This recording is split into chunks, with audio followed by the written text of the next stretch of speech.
Security hapa ndio tumesema wakati tulikunja hapa, wakati kulikuwa na visa ya watu waliwawa, lakini tuliahidi kwamba tuna review ile establishment yetu ya security, na hasa hii sehemu ya Mwea West ambao hatuja kuwa na establishment za kutosha.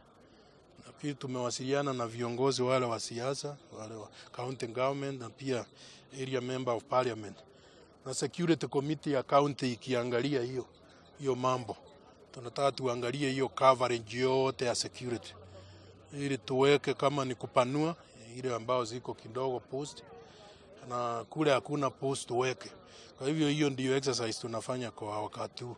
Mimi ni wa sehemu zile ambao bado kabla tufanye hivi, nafikiri security committee imeambiwa tuone zile mobile patrols, sababu magari tuko nayo ya lease kwa polisi.